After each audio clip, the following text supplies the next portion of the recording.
We are counting down 50 days to South Korea's early presidential election, which has been set for June 3rd. On Press Perspective today, our panel of foreign press members touch upon the partisan primaries and more.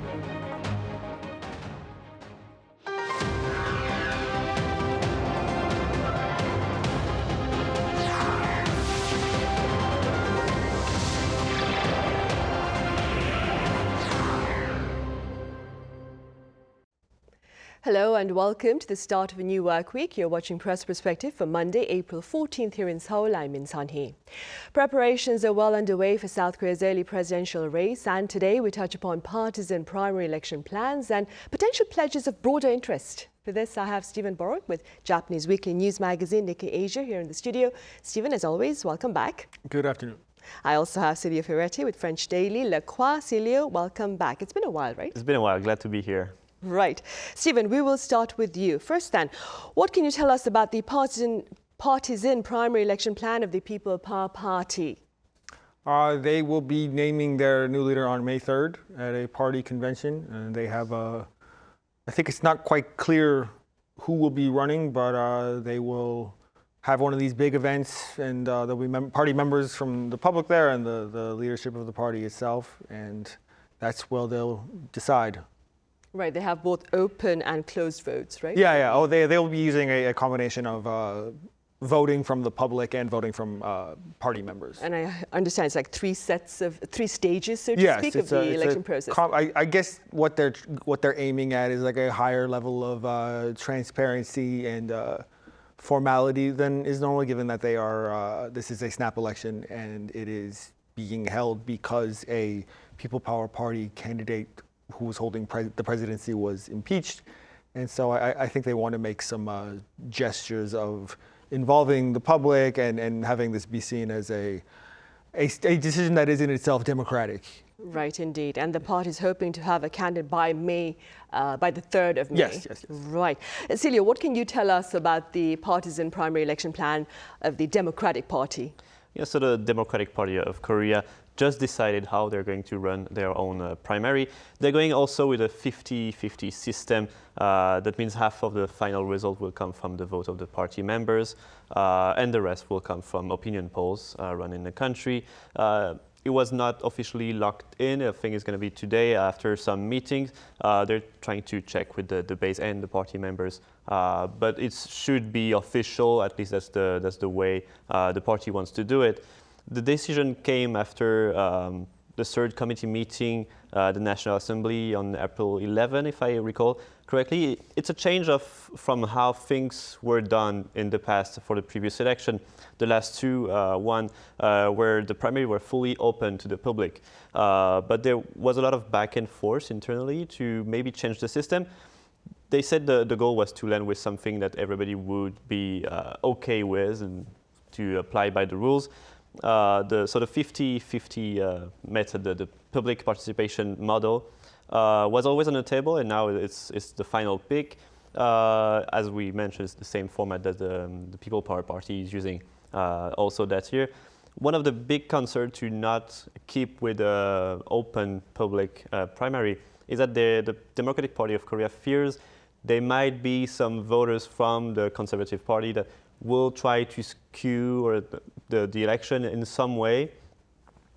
It's an argument that can be understood. I don't know if it would be the case, but that's what they try to prevent at least. Some critics inside the Democratic Party think it's going to favor the most the mainstream candidates and will be detrimental for the minor ones. It has been, as I said, a long discussion, but now it's pretty much already done. They will go with this system, and here's how it will work, because I'll explain a bit. Maybe it's unclear. So 50% of the vote will come from the party members, and for the first time this year in the history of the party, the young members can also vote. So people aged 16 to 18 can also participate in the vote. So that will be around 500,000, 1 million people that will vote soon to elect the primary candidate. and the rest will be done using two poll phone voting system, each with like 500,000 people responding to the polls, and based on these two numbers, they will make the election and the result to select their new leader for the presidential election. Right. Stephen, in the meantime, British online daily, The Independent, it recently published a piece on the number of presidential hopefuls for this latest race scheduled for June 3rd. Now, let's talk about two names on that list. The first name on that list is Lee Jae-myung, and the second name is Han Dong-hoon. I'd like to touch upon Lee Jae-myung first. First of all, do tell us briefly about him. Okay, well, listening to that very kind of convoluted process that they're going to go through to pick their leader is interesting, because the like overwhelming favorite to be named the DP candidate is Lee Jae-myung.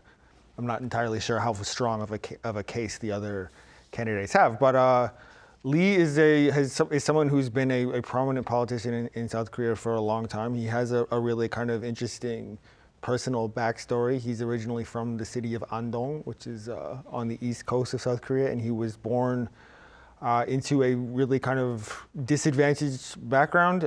He didn't have a lot of money growing up, and he worked, even as a child, he had to work in a factory, and he sustained some kind of injury when he was a child laborer, but he studied very hard. He eventually rose to become a lawyer, and everyone loves an underdog story. Lee has a kind of a story that I think a lot of people like to believe in is possible, that even if you do not have the innate advantages of wealth or connections or whatever else, if you are smart enough, if you are hardworking, you can rise to a place of prominence in society. And so he's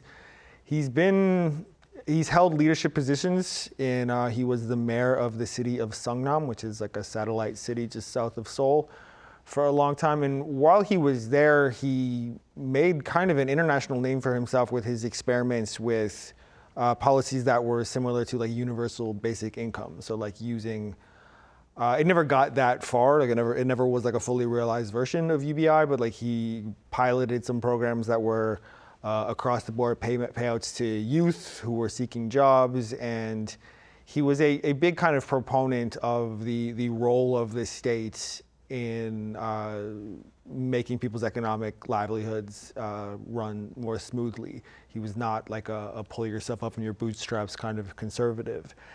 And that kind of approach to governance got him some criticism from conservatives who accused him of kind of irresponsibly using public funds. But he always enjoyed pretty strong approval ratings as mayor of Seongnam, and he rode his success there to a higher profile position as governor of Gyeonggi province. For anyone who doesn't know, Gyeonggi province is this kind of ring that surrounds Seoul. It's this, I believe it's the most populous municipality in the country. It's a lot of like very densely populated suburbs of people who live there and commute into jobs in Seoul, and it's a quite diverse sort of ring of the country. The northern Gyeonggi province is quite agricultural. It's a lower income, and then in the south of the province you have these kind of more well-to-do suburbs like Yongin and some other places like that. And so he's very experienced, but throughout his career he's been dogged by scandal. He's faced corruption allegations. He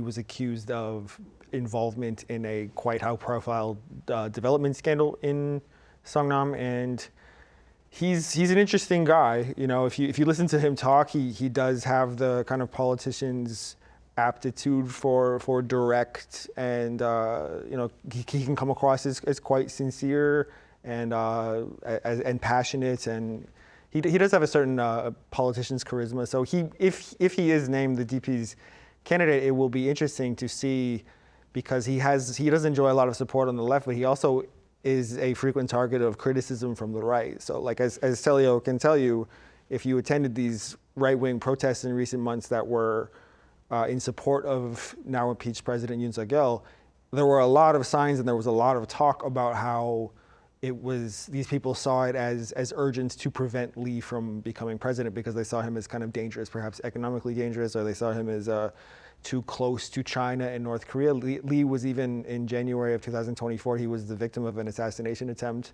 where a man stabbed him who was posing as a supporter, stabbed him in the neck while Lee was visiting the island of Gadok off of Busan.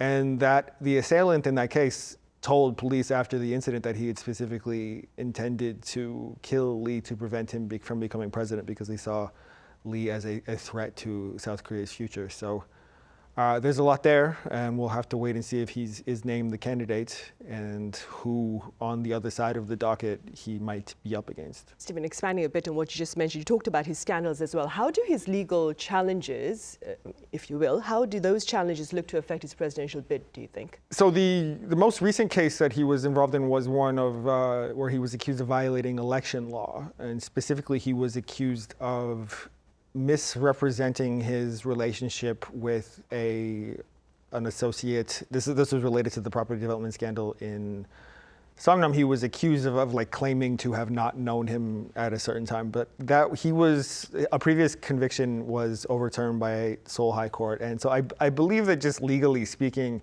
he does not at the moment face any legal case that could directly impede his ability to register and run in the elections. But what the other part of your question is the matter of perception. You know, if the South Korean public will see it as untoward or disqualifying to vote for somebody who's legally compromised, that remains to be seen.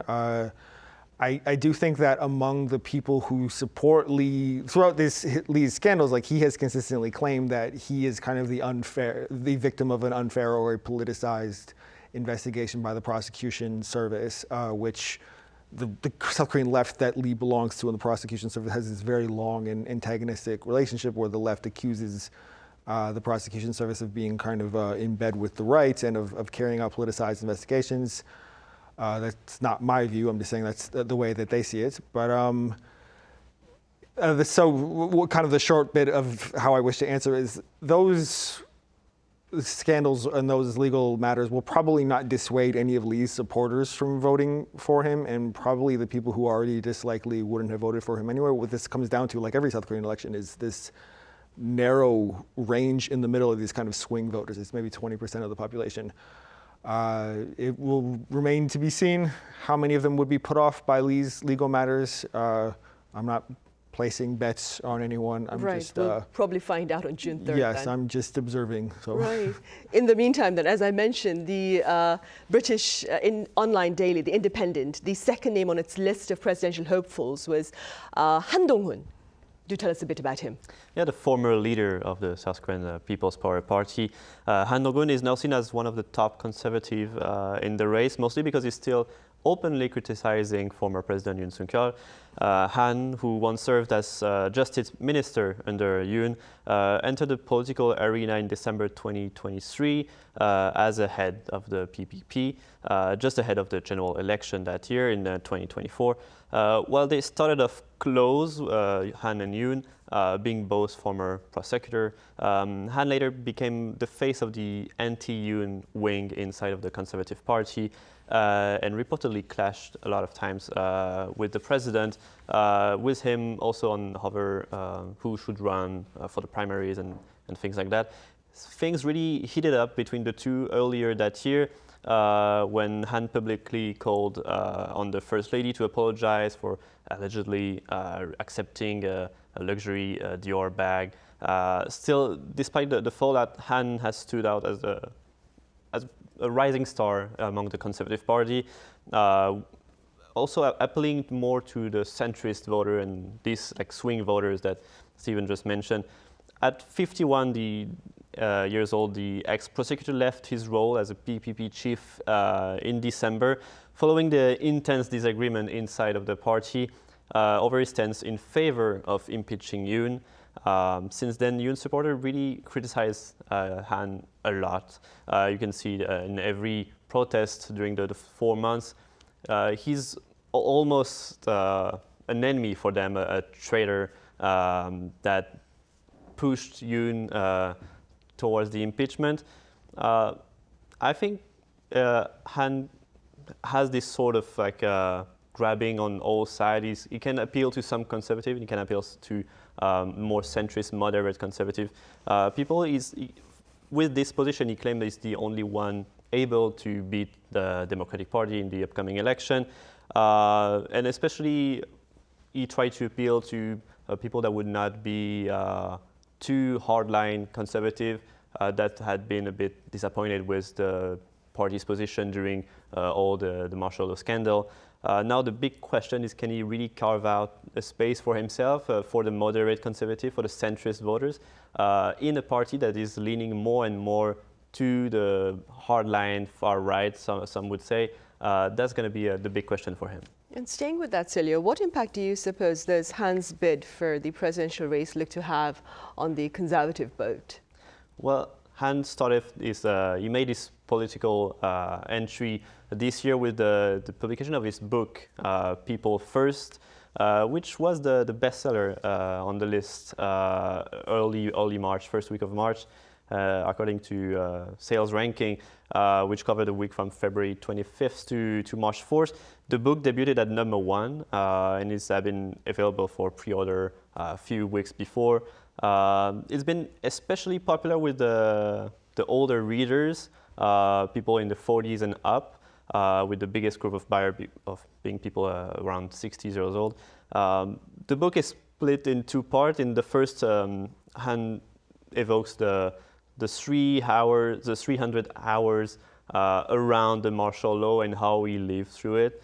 It's kind of like a first-hand testimony of the night of December 3rd. And the second part, Han is more explaining his political agenda and what he wants to do if he were to become the president. But in the book at the time, early March, he didn't declare any intention to be on the race. But if you can read between the lines, you can understand that that was his project since the beginning.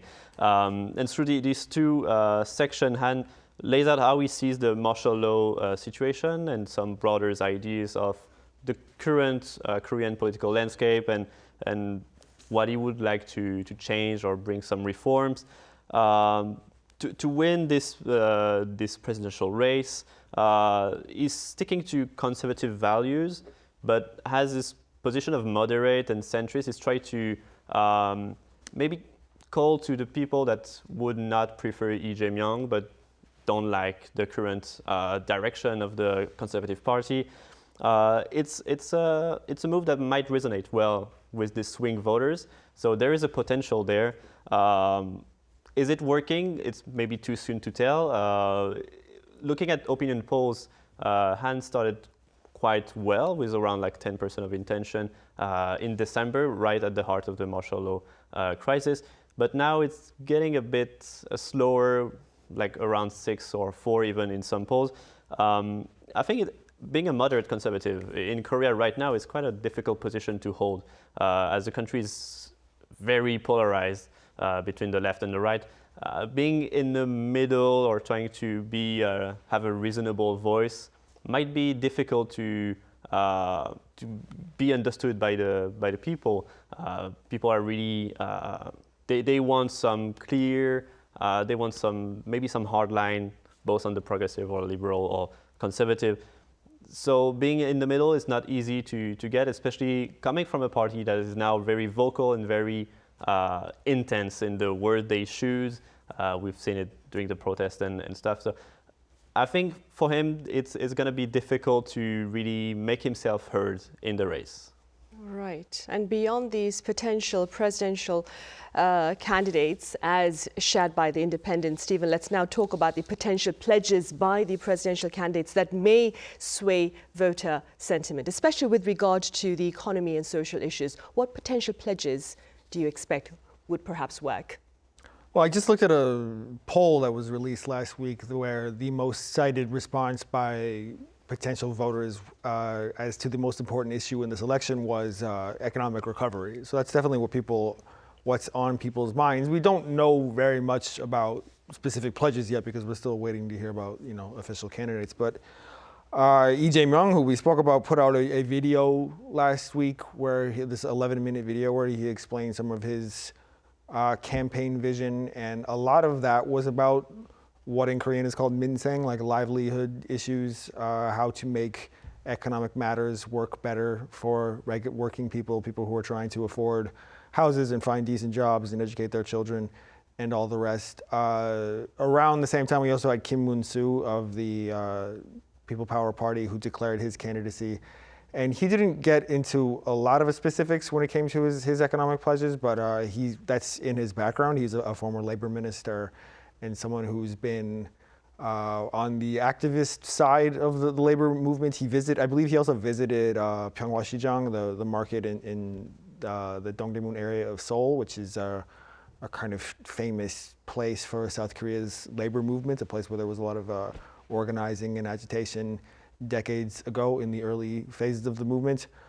We'll have to wait and see, but I would just flag that when it comes to the economy, like the two major powers are not hugely different. It's that Korea is, I think, different from a lot of countries where the conservatives and the liberals, if we can call them that in the Korean context, they agree on a lot of things. They agree on a quite active role of the state in the economy. They agree that the government should be supporting Korean firms who are trying to innovate, who are trying to compete internationally, who are trying to break into new markets and expand the scope of their exports.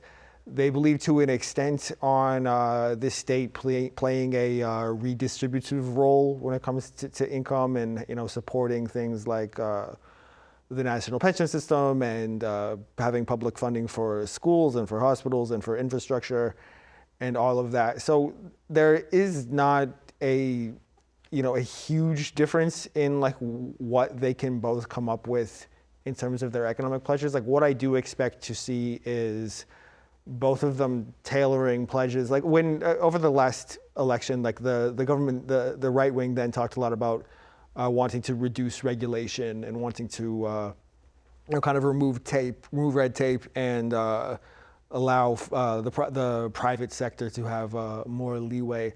We might see something like that again, but we got to keep in mind the international context.